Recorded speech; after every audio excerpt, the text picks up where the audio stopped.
کے بعد اب آپ نے سینے پر رکھ لیا، اب کیا کریں گے آپ؟ نماز تو شروع ہو گئی، اب آپ کو کیا پڑھنا ہے یہ دیکھنا ہے ہمیں۔ اب آپ جو ہے اس کی جو دعا ہے، نماز شروع کرتے وقت کی جو دعا ہے، اس کو ہم پڑھیں گے۔ نماز شروع کرتے وقت کی کئی ایک دعائیں ہیں، جس میں مشہور دعا ہے اللہم باعث بینی و بینا خطایا کما بعدت بین المشرق والمغرب، اللہم نقنی من الخطایا کما ینقی الثوب الابیض من الدنس، اللہم اغسل خطایا بالماء والثلج والبرد۔ یہ بخاری کی روایت ہے، اس کو بھی ہم پڑھتے ہیں۔ اور اس سے چھوٹی دعا ہے سبحانک اللہم وبحمدک وتبارک اسمک وتعالی جدک ولا الہ غیرک۔ تو دونوں میں سے کوئی بھی دعا آپ پڑھ سکتے ہیں۔ اس کے علاوہ بھی اگر کوئی دعا ہے جو قرآن و سنت سے ثابت ہے تو اس کو بھی انشاءاللہ پڑھنے میں کوئی حرج کی بات نہیں ہے۔ تو اللہم باعث بینی و بین خطایا، یہ بخاری کی روایت ہے حدیث نمبر 744 کے اندر، اور اسی طریقے سے سبحانک اللہم و بحمدک جو روایت ہے وہ ابو داؤد 659 کے اندر ہے۔ اسے دعائے ثنا کے طور پر ہم پڑھتے ہیں اور اسے پڑھنا چاہیے۔ بہت سارے لوگ اور بھی پتہ نہیں کیا کیا پڑھنے لگتے ہیں۔ ظاہر بات ہے، میں نے شروع میں کہا کہ اگر آپ کی نماز سنت کے مطابق ہوگی، رسول اللہ صلی اللہ علیہ وسلم کے طریقے کے مطابق ہوگی، تو ہی نماز اللہ کے دربار میں قبول ہوگی۔ اگر آپ کی نماز سنت کے مطابق نہیں ہوگی تو وہ نماز قابل قبول نہیں ہوگی۔ اس لیے کوشش یہ کریں، محنت یہ کریں کہ آپ کی نماز سنت کے مطابق ہی ہو۔ تو جب آپ نماز شروع کریں گے تو شروع کرنے کے لیے آپ کو یہی دعا پڑھنی ہے، منمانی کوئی بھی دعا آپ نہیں پڑھ سکتے ہیں۔ اب آپ نے دعائے ثنا پڑھ لیا، اب آپ کو کیا کرنا ہے؟ تعوذ پڑھنا ہے، اعوذ باللہ من الشیطان الرجیم پڑھنا ہے، اور اس کے بعد پھر بسم اللہ الرحمن الرحیم پڑھنا ہے۔ دلیل اللہ نے قرآن کے اندر فرمایا فَإِذَا قَرَأْتَ الْقُرْآنَ فَاسْتَعِذْ بِاللَّهِ مِنَ الشَّيْطَانِ الرَّجِيمِ، جب تم قرآن پڑھو تو شیطان مردود سے پناہ چاہو۔ اس لیے ہمیں کیا پڑھنا ہے؟ اعوذ باللہ پڑھنا ہے۔ اسی طریقے سے ایک حدیث بھی ہے، ابی سعید خدری رضی اللہ تعالیٰ عنہ سے کہتے ہیں قرأت سے پہلے یعنی سورہ فاتحہ سے پہلے اللہ کے نبی علیہ الصلوۃ والسلام پڑھتے تھے اعوذ باللہ السمیع العلیم من الشیطان الرجیم من حمزہ ونفخہ ونفثہ، یہ پڑھتے تھے۔ تو آپ اس کو بھی پڑھ سکتے ہیں، اعوذ باللہ بھی پڑھ سکتے ہیں۔ اس کے بعد اب آپ کو جو ہے اعوذ باللہ کے بعد بسم اللہ پڑھنا ہے۔ یہ بھی دلیل ہے، بسم اللہ پڑھنا ہے۔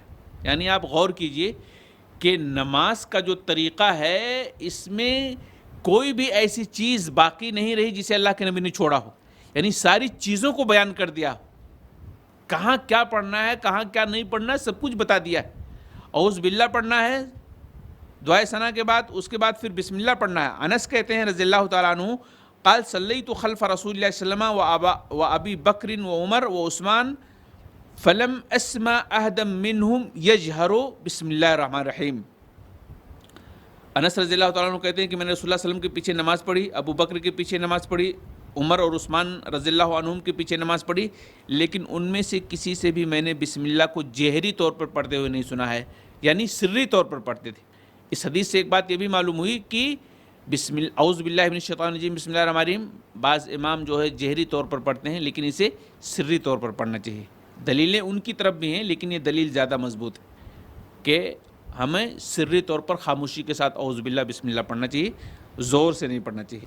تو یہ دعائے ثنا کے بعد اعوذ باللہ اور بسم اللہ پڑھنے کے بارے میں بات ہو گئی۔ اس کے بعد اعوذ باللہ بسم اللہ ہم نے پڑھ لیا، پھر کیا پڑھیں گے؟ سورہ فاتحہ پڑھیں گے۔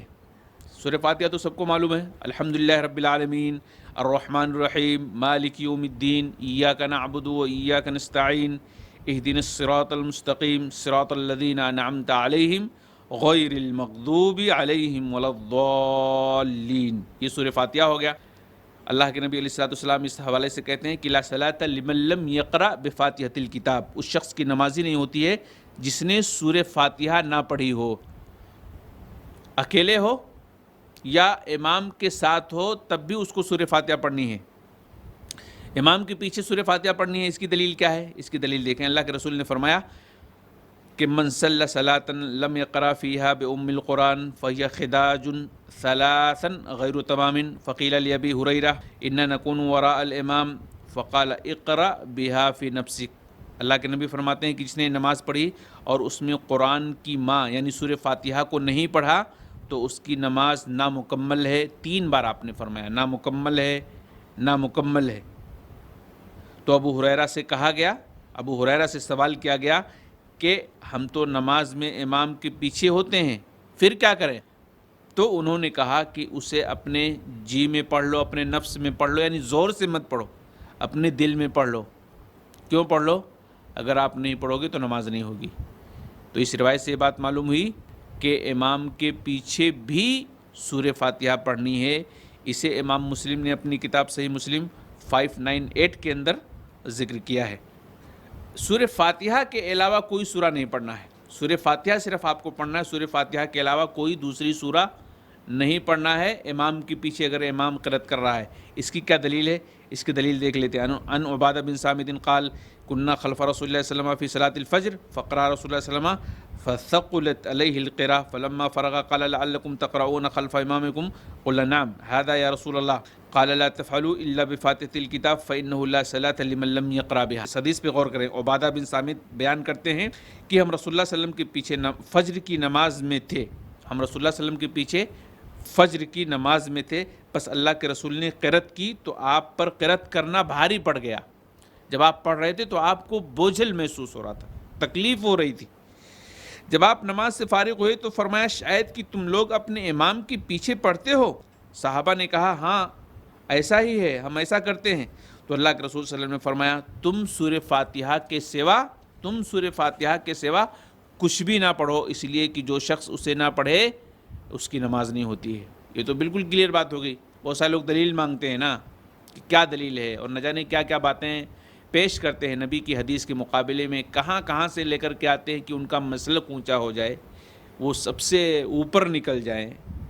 نبی کی حدیث سب سے اوپر نکل جائے اس کی فکر نہیں ہے، نبی کی حدیث پر عمل ہو جائے اس کی فکر نہیں ہے، ان کا مسلک اوپر ہو جائے یہ اس کی فکر ہے۔ بتائیں آج دنیا میں اسی لیے تو تباہیاں آ رہی ہیں۔ یہ حدیث بڑی صاف اس کے اندر وضاحت ہے، بڑی صاف وضاحت ہے کہ صحابہ فجر کی نماز رسول اللہ صلی اللہ علیہ وسلم کے پیچھے پڑھ رہے تھے۔ اللہ کے نبی جب سورہ فاتحہ پڑھ رہے تھے اور سورہ فاتحہ کے بعد جب دوسری سورت پڑھ رہے تھے تو صحابہ بھی سب پڑھ رہے تھے ساتھ ساتھ میں۔ سلام پھیرنے کے بعد اللہ کے نبی نے کہا مجھے ایسا لگتا ہے کہ تم لوگ بھی پیچھے قرأت کرتے ہو۔ تو صحابہ نے کہا ہاں اللہ کے رسول ہم بھی قرأت کرتے ہیں۔ تو آپ نے فرمایا کہ نہیں، صرف سورہ فاتحہ پڑھو، صرف سورہ فاتحہ پڑھو، اس کے علاوہ دوسری جو قرأت ہے سورہ اسے مت پڑھو، اور سورہ فاتحہ پڑھو کیونکہ سورہ فاتحہ کے بغیر نماز نہیں ہوتی۔ بالکل وضاحت ہے اس حدیث کے اندر۔